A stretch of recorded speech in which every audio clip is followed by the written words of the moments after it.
What is going on, guys? Welcome back to the channel. Critical Overlord here. We're going to be talking about Scream 7 in this video here today. We're going to be going over things that are official from reputable sources and also talking about rumors, things that will age well. I'm certain of that. Now, let's talk about Patrick Dempsey at the top of this video. Entertainment Weekly was able to confirm that Patrick Dempsey won't be returning at all in Scream 7 after news broke earlier this week that Sidney Prescott will now be Sidney Evans, a name in which I do not like. People went into cardiac arrest, as many often do, no matter what, when it comes to this Scream news. Again, Joel McHale, we now know, is going to star as Sidney's husband, and that's okay with me. It's okay with many of you. Scream 5 and 6 never used the words Mark Kincaid, but yes, it was made abundantly clear off-screen that Mark was supposed to be Detective Kincaid from Scream 3. They even pursued him to get him back for Scream 7. All of that was made abundantly clear. But again, this was all off-screen. That reality is not lost on most people in the know. Off-screen isn't on-screen. So it changes if necessary. And now it's no longer canon that was Mark Kincaid, because you never said it was Mark Kincaid on screen. Daniel RPK is claiming Patrick wanted a lot of money, and that's ultimately what would have been the deciding factor more than anything. Another factor could be Kevin Williamson allegedly not being a fan. Well, not even allegedly. He's made it clear he's not the biggest fan of Scream 3. In any case, let's get into the root of today's video, which is Gale Weathers. If you don't want any potential spoilers, speculation rooted in existing knowledge, or anything that may cause you to spiral, then you shouldn't be watching this video. Now, a couple of days ago, a Reddit post surfaced online revealing Scream 7 will feature a mental hospital called Fallbrook Psychiatric or something along those lines. If you follow me on Twitter, you know that I shared that allegedly Scream 7 includes a middle-aged character whose name starts with a K, and they will be escaping a mental hospital. Now, shout out to the source of mine who shared further details with me, but it would appear we can now 100% stop thinking that this crazy person is Stu or Jill, which I already knew wasn't the case. It's also not Kirby, but that was a funny comment to see over and over these past couple of days. The reason we know it's none of these loved characters is because this mental patient is going to be roadkill or just ran over in front of Sidney's home. And it seems the culprit responsible for this is Gale. Now, it would appear that in between the years of Scream 6 to Scream 7, allegedly, Gale lost her show. It's been canceled. So, on my own speculation part here now, she's likely going to end up killing someone by accident, not on purpose. And a reporter by the name of Robbie Rivers will be looking to use this unfortunate situation about Gale as his big break opportunity. Again, I will stress this could be someone else that runs the mental patient over, but all signs do point to Gale. The things that I know are 100% correct in some degree are the news reporter named Robbie Rivers, the fact that Gale lost her morning show, and of course she's going to be in town. The mental patient is going to be ran over. All those things are made clear. The culprit being Gale, though, all signs do point to Gale.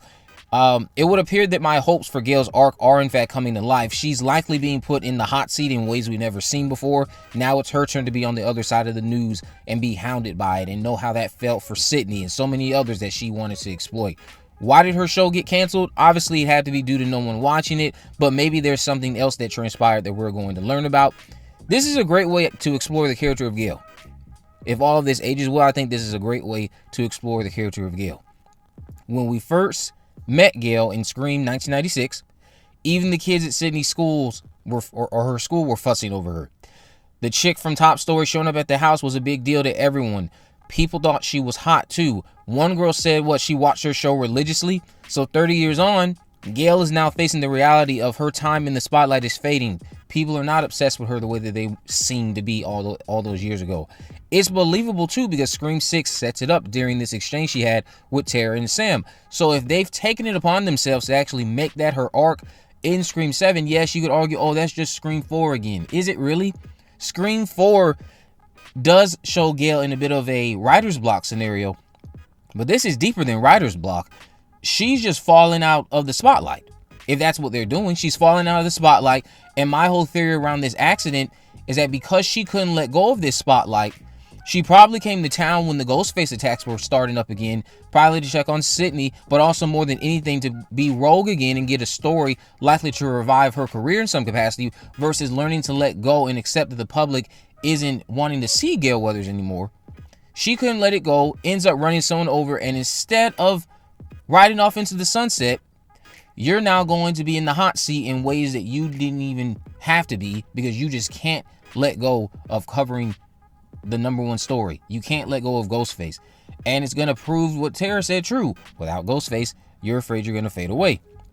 I just see this being an accident. Obviously, I don't see her doing it on purpose. She came to visit Sidney, ended up running over a mental patient, which will carry her through the film until she accepts that it's okay to finally sign off, but not before she clears her name, because I'm certain an angle that will unfold is that the town will begin to think, because of Robbie and whatever he ends up doing. I do know I will say what I'm being told, not a fact, because it's not 100% confirmed or anything like that until the producer, Spyglass, everyone directly involved with this film comes out and says it, or we get it in the trailer, this, that, and the third, or Courtney herself comes out and say it. There's a bit of an exchange between her and Robbie, where Robbie keeps hounding her about this, and of course, in true Gale fashion, she tells Robbie to fuck off. So I do know that this is going to be a problem for her, and I trust that they are going to use this to kind of wrap around to an ending in which Gale learns to accept that, hey, it's okay for me to not be in the spotlight anymore. It's okay for me to let the new generation come in. I don't know if this will ultimately lead to Gale dying, but I do think that there's going to be a narrative in which the town will start to think that because of Robbie's coverage of her, she must be responsible for these Ghostface attacks. She's desperate to have the story again. She's the one that brought all of this here. She's doing it on purpose. She hired somebody. She'll do anything for a story. Somebody in town I could see painting Gale as the culprit responsible for that, and I think that would be Robbie. Robbie is making it known he himself is looking for his big break at the expense of Gale. So why not take it a step further and go all out, start embellishing the truth, start theorizing that, hey, maybe Gale's responsible for this because she just wants to be in the spotlight again. She's desperate for the story. She hired a few people to come out here and attack Sidney Prescott, someone she never really was close with. All these different lies that will be in the news. And again, give Gale the opportunity to see how it feels. How does it feel to be on the other side of the news? How does it feel to be in Sidney's position? This is how you made Sidney feel. Just lies, lies, lies, lies, lies.